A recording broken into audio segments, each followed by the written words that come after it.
Hi, everyone. Thank you for having me. I hope you and family are well. My name is Marvin Mahadat Mahmudita Jaya. You can call me Marvin.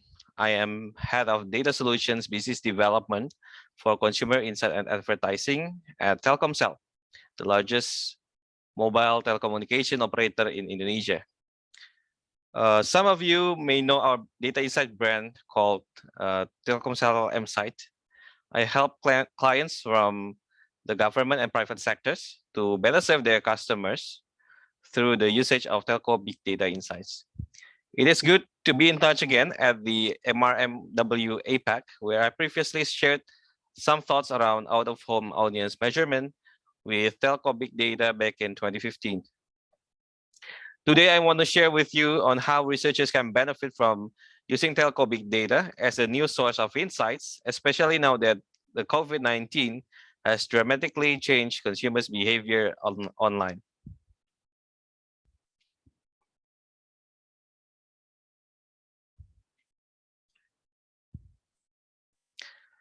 It felt like yesterday when we were still working at office. Children studying at school and the roads were packed with vehicles. Then came COVID-19 in early Q1 of 2020, which triggered the government to pull the brake with the community activity restriction policy, where certain critical sectors can still operate with reduced hours and capacity. Although not as strict as lockdown, the initiative had brought down GDP until it recovered to positive in Q2 2021, which coincided with the ongoing vaccination program. By now, you should have a pretty accurate guess which industry took the major blow.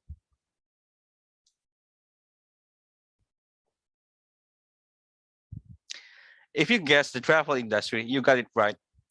Both tourism and transportation sectors were amongst the most affected.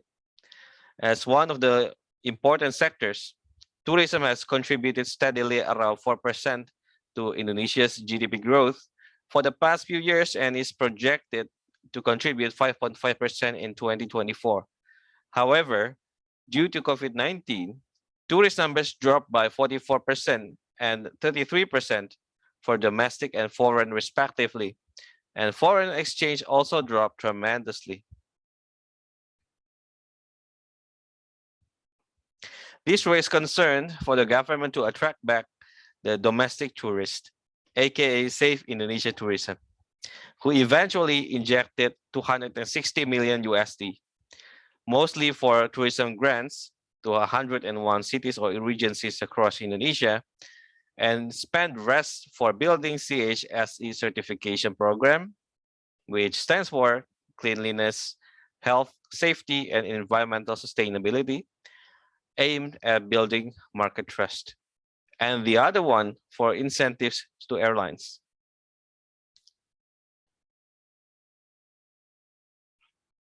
But having said that, if we were the government, how should we guide our decisions to spend that massive budget? First, we will need to study the consumer behavior. 86% of scientists believe that COVID-19 is likely to shift from pandemic to endemic. Will the consumers behave the same way as before the pandemic?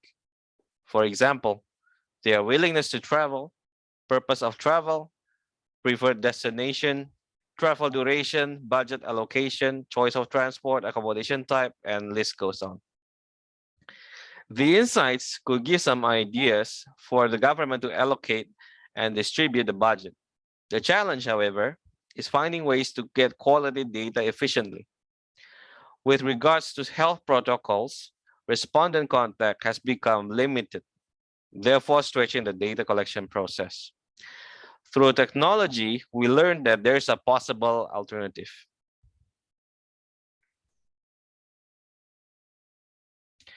When it comes to people movement and travel patterns data, we think it's best to collect it from a non-claim source. For those of you who are health conscious, during the pandemic, you might jog with your Fitbit on and let it measure your steps, pace, or distance. Similarly, rather than asking whether where a respondent went on vacation, you will be more certain if a technology measures his trip. Our collaboration with some of the Indonesian government bodies over the years have witnessed that telco big data can be the new source of mobility research and insights because of the following reasons. Firstly, it's about the principle that mobile telco records actual subscriber mobility, not based on claim, on continuous basis, which enables researchers to get insights much faster without any physical contact with the respondent. Secondly, it's about the plus criteria. Telco operators have large subscriber base spanning wide and deep geographic coverage, which could better represent the population. From the geographic coverage feature, in the past few years, we have conducted an annual nationwide travel study with the government comprising of 514 cities. So to reiterate, these are the benefits in using Telecomobility data. First, it is cost effective, as mentioned by the government who we work with on the nationwide study, where they only spend 1/8 of the budget compared to traditional survey. It is reliable, non-claim based on actual subscriber movement. It is fast due to the nature of pre-recorded mobility data. And lastly, which I think is the main differentiation compared to other data sources, it allows you to directly reach out to the specific subscriber criteria, either to ask for a follow-up survey or to communicate your brand. I'll explain more about these benefits in the case examples later.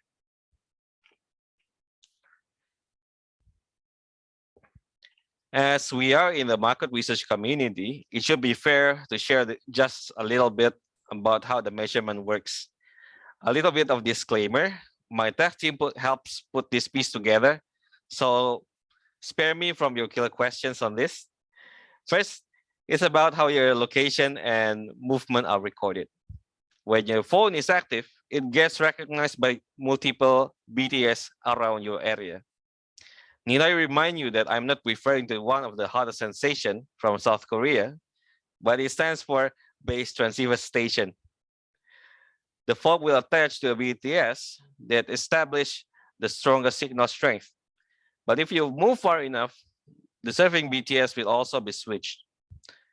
Then the data collected will be transformed to mobility insights. Recorded movement that has not made any change by minimum 15 minutes at the last location will be counted as a stay point. Trips can be defined as movement from one stay point to another. Trips will be used as the main source to build the mobility patterns.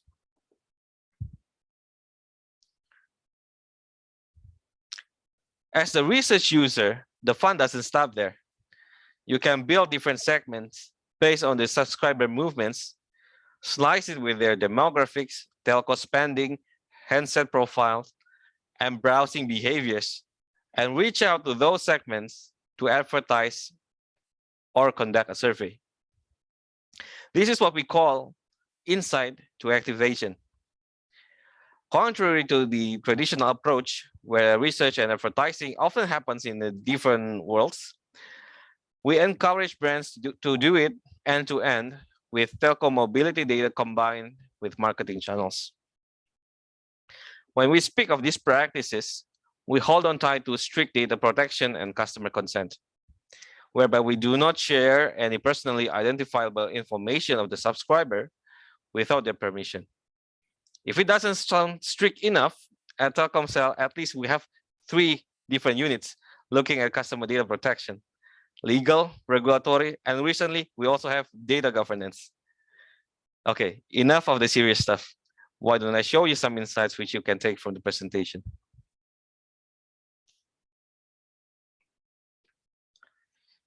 Not too long ago, to support the government, we conducted a study to monitor people mobility during different phases of the COVID-19 situation. This trend shows the beginning of the first confirmed COVID-19 case until October 2021. The black line means the percentage of people staying at home, and the blue line is Indonesia's new active COVID-19 case. Indonesia has been struck with two big waves of COVID-19, each after December 2020, when it also affected my family as well, but thank God recovered well.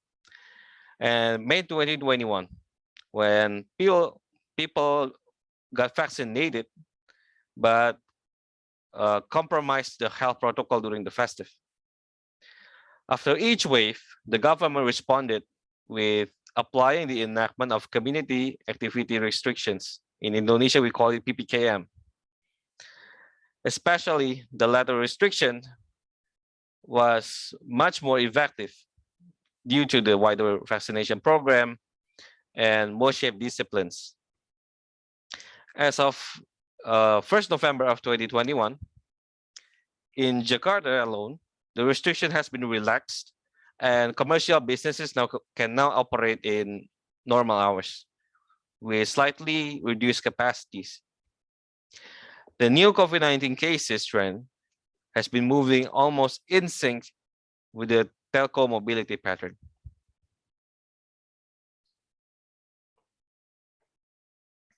Now that the cases have gone down, does it mean that mobility is up again?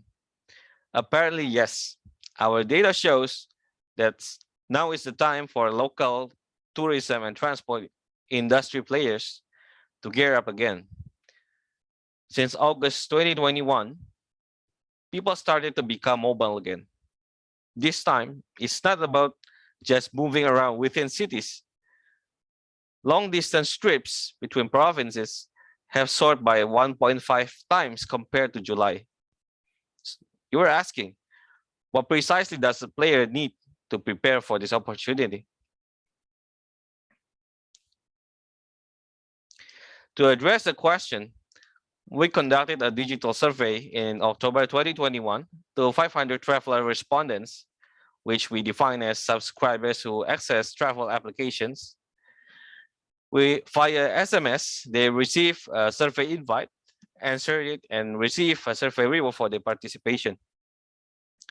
It turns out that most people are willing to take a trip at the end of the year, particularly in December. In less than a month's time, industry players will need to anticipate traffic increase. Brands can try to create demands for likely travelers. Travel intenders are prepared for vacation.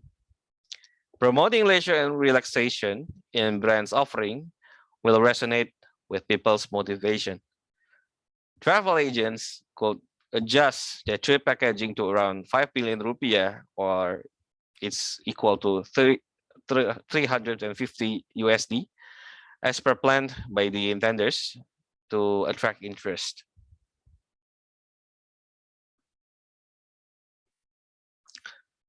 Long trip domestic destination is the priority, with Yogyakarta, Bandung, and Bali as the preferred choices. Brands can remind travel intenders about this destination, book the trip, or gear up. Government, in the meantime, can also use the insight to manage road traffic. Personal car becomes the primary selection for travel. Accommodation brands can encourage travel intenders to spend their night in stopover cities before continuing their trip to the main destination. Automotive brands can also remind travel intenders for maintenance, or even offer them a new car or a new vehicle.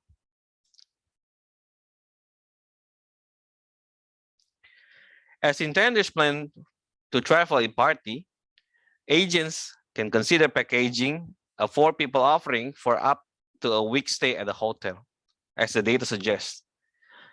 Alternatively, a standalone hotel brand can also offer their rooms in the popular destinations.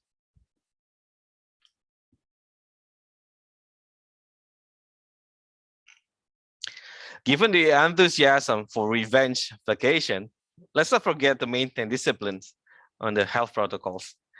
Travel intenders have become more aware of it, shown from the vaccination rate and their preference on the CHSC-friendly places, and also their openness to dine-in. Government can expedite vaccination to support this demand while assisting industry players. While tourism and transport brands, especially culinary, can promote their brand coupled with CHSE.